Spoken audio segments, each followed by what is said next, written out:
안녕하십니까. 오늘은 계시란 무엇인가에 대해서 간단하게 생각해 보고자 합니다. 종종 교회 내에서 보게 되면 계시라고 할 때에 신비주의적인 방향에서만 생각하려고 하는 경향들이 없지 않아 있음을 보게 됩니다. 오늘 그래서 이 계시라고 하는 내용은 중요한 의미를 갖는다고도 할 수가 있겠습니다. 계시라는 말은 본래는 헬라어로는 아포칼립시스라고 합니다.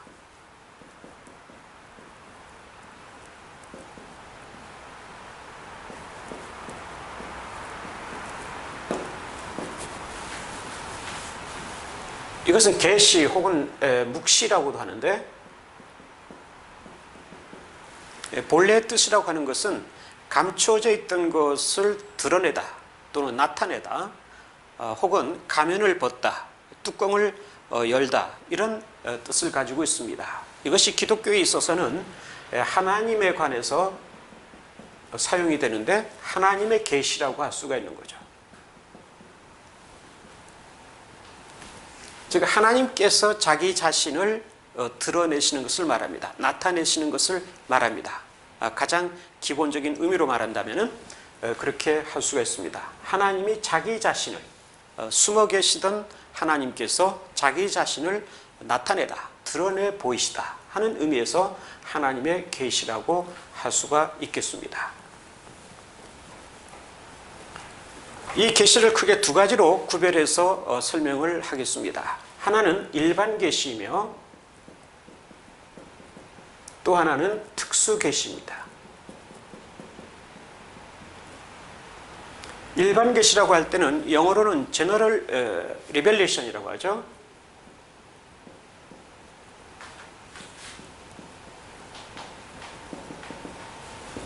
그리고 특수 계시는 Special,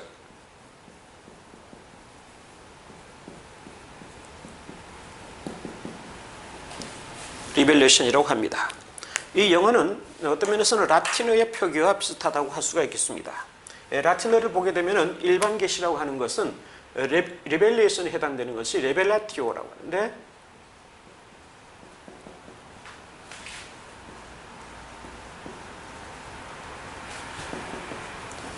레벨라티오 게네랄리스라고 합니다. 게네랄리스가 제너럴에 해당된다고 할 수가 있겠죠.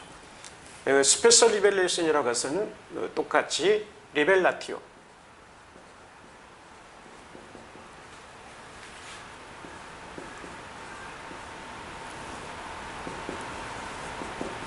스페ци알리스 이렇게 얘기할 수 있습니다. 스페ци알리스에 해당되는 것이 스페셜이라고 할 수가 있습니다. 특히 여기서 이 C에 해당되는 것은 일반 라틴어에 있어서는 크라고 발음될 때가 많이 있죠. 그래서 스페키알리스라고 하죠. 그러나 기독교 라틴어에 있어서는 이것이 치로 발음이 될 때가 많습니다. 그래서 스페치알리스. 여기서는 기독교 라틴어에 따라서 스페치알리스라고 발음을 하겠습니다. 어떻든 이렇게 두 가지로 레벨라티오 게네랄리스, 레벨라티오 스페치알리스 두 가지로 나눌 수 있는데, 이 두 가지는 모두 하나님의 계시를 가리키는 겁니다. 하나님께서 자기 자신을 나타냈을 때에 일반적인 방법으로 나타내시기도 하고 특수한 방법으로 나타내시기도 한다고 하는 거죠.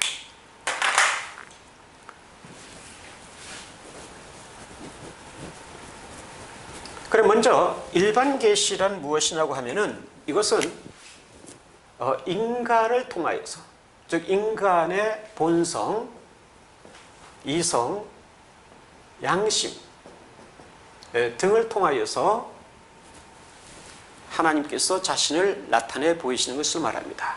그리고 더 나아가서는 자연계죠.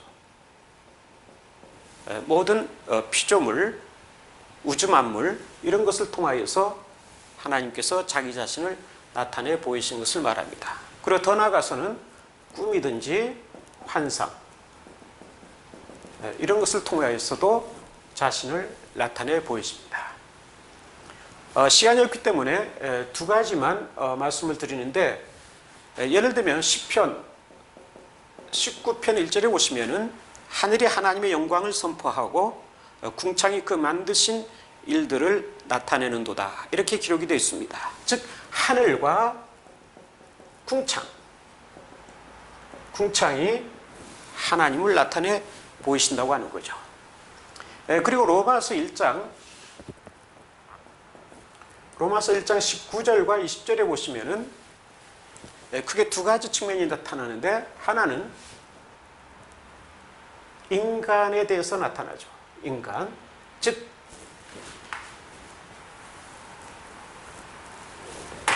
인간 안에 하나님께서 하나님을 알만한 것, 하나님을 알만한 것을 두셨다고 하는 거죠. 그것이 로마서 2장 14절을 통해서 보면은 본성이고 양심이고 이런 것들이라고 표현이 되고 있습니다. 그러니까 인간 안에 하나님을 알만한 것, 즉 본성, 양심 또는 이성, 이러한 것들을 두셨다고 하는 거죠. 따라서 이런 것을 통해서 하나님을 알 수 있다. 그리고 로마서 1장 20절이죠. 20절을 보시면은 자연계를 통해서도 알 수가 있는데, 즉 만물 속에 하나님의 능력 또는 신성을 두셨다고 하죠. 하나님께서 우주 만물 가운데에 당신의 능력과 신성을 두셔서 인간은 그것을 통해서 하나님을 알 수 있다고 하는 겁니다. 이처럼 인간을 통하여서 하나님이 자신을 계시하시고, 또 자연계를 통하여서 하나님께서 자신을 계시하는 것을 가리켜서 일반 계시라고 합니다. 특수 계시라고 하는 것은 먼저 결론적으로 얘기하면은 예수 그리스도를 통해서만 하나님께서 자신을 완전하게 계시하셨다는 것을 뜻합니다. 물론 성경을 통해서 우리는 예수 그리스도를 더욱더 명확히 알 수가 있는 것이죠. 또는 설교든지 아니면은 교회, 더 나아가서는 이스라엘 역사든지 이런 것을 통해서도 예수 그리스도에 관해서 어느 정도 알 수가 있습니다. 그러나 이런 것은 예수 그리스도에 대한 증언에 해당되기 때문에 예수 그리스도만이 계시 그 자체라고 얘기를 합니다. 예수 그리스도가 계시 그 자체다. 즉 하나님을 완전하게 나타내 보이시는 분이시라고 하는 거죠. 이러한 점을 우리가 성경의 근거로 본다면은 먼저 요한복음 1장 1절을 통해서 알 수가 있죠. 태초에 말씀이 계시니라, 이 말씀이 하나님과 함께 계셨으니 이 말씀은 곧 하나님이시니라. 즉 거기서 말씀은 예수 그리스도이신데 이 말씀이 곧 하나님이셨다고 하는 거죠. 하나님이셨다. 이 내용에 관해서는 나중에 또 기회가 되면은 구체적으로 분석하면서 설명을 드리겠습니다만은 말씀은 예수 그리스도인데 예수 그리스도는 곧 하나님이시라는 거죠. 이분이 요한복음 1장 14절에 보시면은 육신이 되었다. 그래서 우리 가운데 거하신다.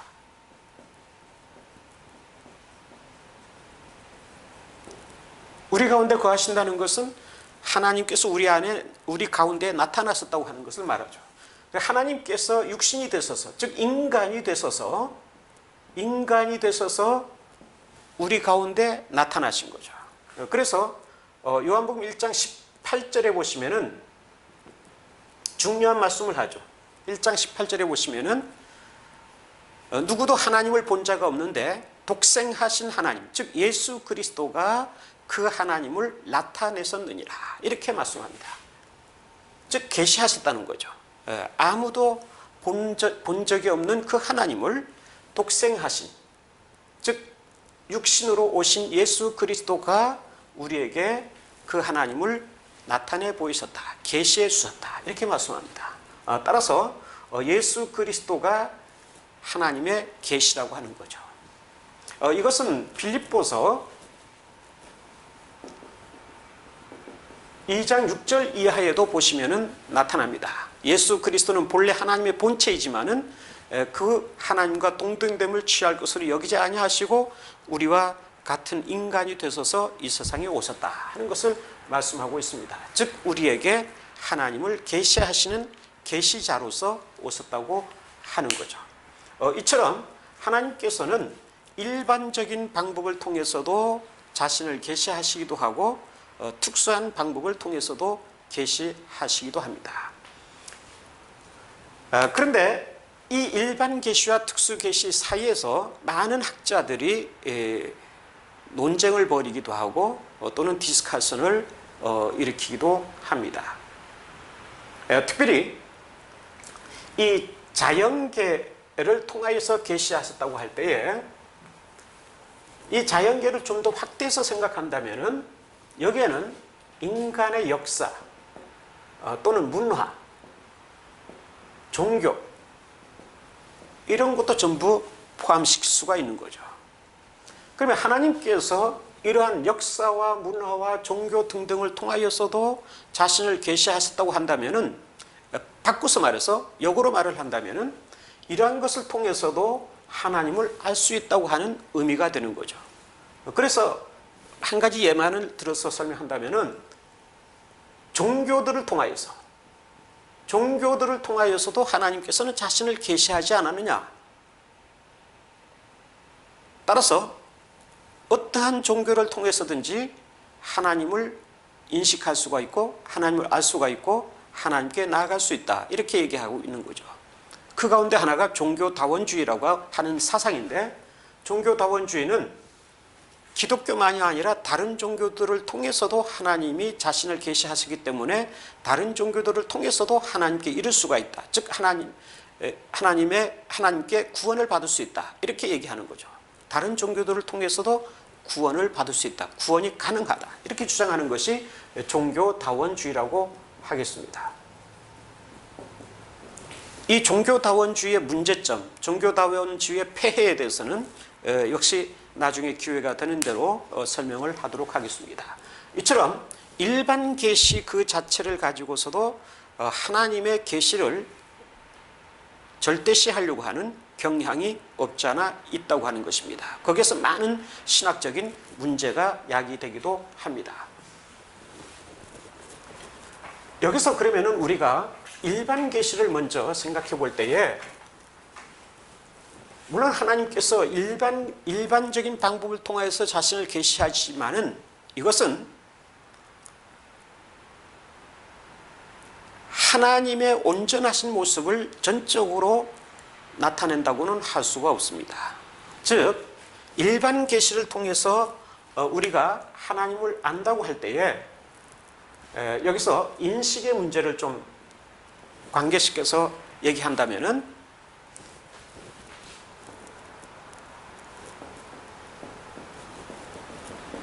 하나님께서 자기 자신을 계시를 하시게 되면은 이 인간은 이 계시에 근거해서 하나님을 인식할 수가 있다고 하는 거죠. 그 계시에 근거해서 하나님을 인식할 수가 있는데 이때에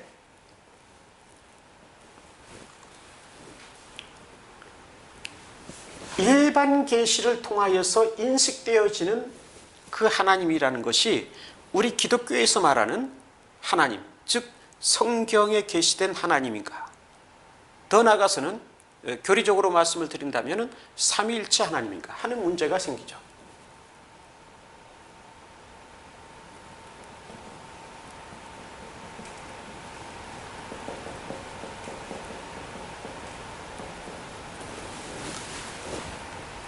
일반 계시를 통해서는 우리가 성경에 나타난 하나님을 이룰 수가 없는 거죠. 거기서 인식되는 것은 성경에 나타난 하나님이 아니고 더 나아가서는 삼위일체 하나님이 아니고 신일반을 가리킵니다. 신일반이라는 것은 일반적인 신들을 가리키는 거죠.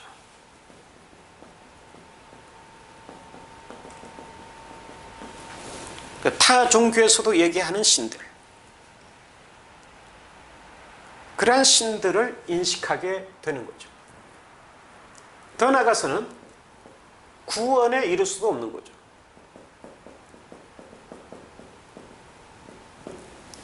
일반 계시를 통해서 구원에 이룰 수 있는 사람은 없습니다.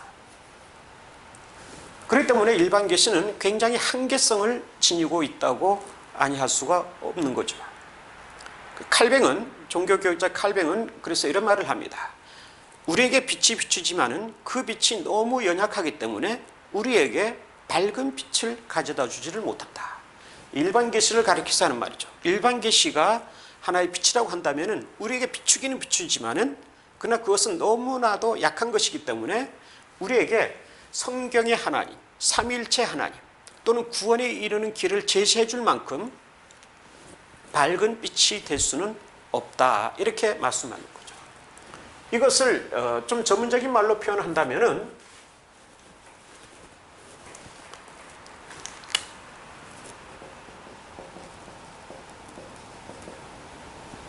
일반 계시의 불충분성이라고 합니다. 일반 계시 자체로서는 충분하지가 않다고 하는 거죠. 그러면 우리가 성경에 나타난 하나님, 삼위일체 하나님을 인식할 수 있는 길은 무엇이냐? 이 특수 계시밖에 없다는 거죠. 예수 그리스도를 통해서만이 성경의 하나님, 성경에 계시된 하나님이죠. 구체적으로 말하면 성경에 계시된 하나님 또는 삼위일체 하나님을 알 수 있는 거죠. 그래서 구원에 이룰 수 있다고 하는 거예요.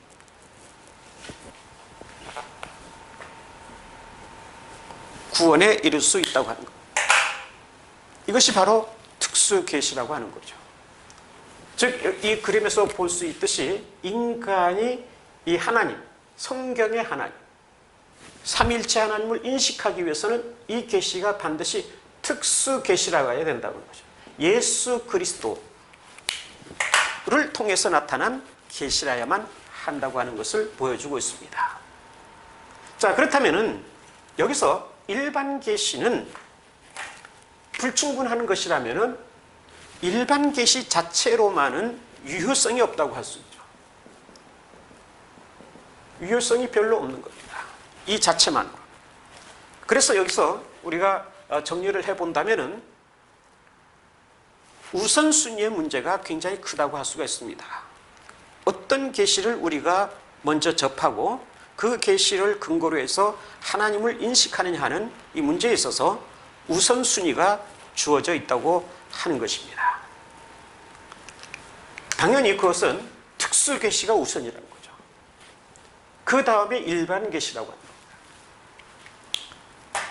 말하자면 특수 계시를 통해서 성경에 나타난 하나님, 삼위일체 하나님을 인식하고 더 나아가서 구원을 얻은 사람, 예수 그리스도를 통해서 구원을 얻은 사람에게 있어서만이 일반 계시는 유효성이 있게 되는 겁니다. 유효하다는 거죠. 구체적으로 말하면 일반 계시를 통해서도 하나님을 아는 데 있어서 더욱더 보충이 될 수 있고 보완이 될 수 있고 더욱더 뚜렷하게 알 수 있게 된다고 하는 것을 보여줍니다. 그 반대는 될 수가 없는 거죠. 일반 계시를 통해서 특수 계시로 나아가려고 한다. 즉 자연 만물을 통해서든지 인간의 이성을 통해서든지 인간의 양심을 통해서 예수 그리스도에게 나아가려고 한다. 여기에는 가능성이 전혀 없다고 할 수 있습니다. 단절이 있는 거죠. 인간의 이성을 통해서는 예수 그리스도에게 나아갈 수가 없는 거예요. 인간의 양심을 통해서도 예수 그리스도에게 나아갈 수가 없는 것입니다. 자연 만물을 통해서도 성경에 계시된 하나님을 인식할 수가 없는 거죠. 그렇기 때문에 특수 계시를 통해서 쉽게 말하면 예수 그리스도를 믿는 신앙을 가진 사람들이 예수 그리스도를 통해서 받은 하나님의 계시를 경험하고 그 위에서 일반 계시를 바라볼 때에 그 계시를 통해서도 하나님의 능력과 하나님의 영광을 더욱더 체험할 수 있다고 하는 것입니다. 그래서 저는 종종 이런 예화를 듭니다. 예를 들어서 한 송이 꽃이 있다고 합시다. 이 한 송이 꽃이 자연이라고 우리가 생각을 해본다면 넌 크리스찬이 이 꽃을 바라보면서 이렇게 외쳤다고 생각해 봅시다. 정말 아름다운 꽃이다. 이 꽃을 지으신 분이 바로 하나님이야. 그 하나님은 삼위일체 하나님이셔. 그 하나님이야말로 우리에게 예수 그리스도를 보내주셨고 예수 그리스도를 통해서 구원을 받게 하셨어. 이렇게 말을 한다고 한다면은 이것은 상상이 되지 않은 말이죠. 예수 그리스도를 알지 못하고 예수 그리스도를 믿지 않는 넌 크리스찬이 그러한 고백을 한다든지 그러한 표현을 한다고 하는 것은 거의 있을 수 없는 일입니다. 오히려 크리스찬이 예수 그리스도를 믿는 크리스찬이 이 꽃을 보았을 때에 정말 이 꽃은 아름답다. 이것이야말로 우리를 창조해 주시고 세계 만물을 창조하신 삼위일체 하나님, 그분의 아름다운 솜씨고 정말 능력의 솜씨이지 않을 수 없다. 이렇게 표현하고 고백할 수 있게 되는 것입니다. 따라서 우리에게 있어서 중요한 것은 특수계시, 이것이고 특수계시가 우선시 되지 않으면 안 된다고 하는 것입니다. 특수계시를 통하여서 예수 그리스도를 믿고 구원에 이른 사람들에게 있어서 일반 계시는 더욱더 유효성을 가져다 줄 수 있고 더욱더 하나님을 인식하는 데 있어서 보완적인 역할을 해줄 수 있다고 하는 것을 잊어서는 안 될 것입니다. 반대가 되면 그것은 우리에게 혼란을 가져다 줄 수가 있고 오히려 잘못된 신앙과 잘못된 신학을 가져다 줄 수 있다고 하는 사실을 결코 잊어서는 안 될 것입니다.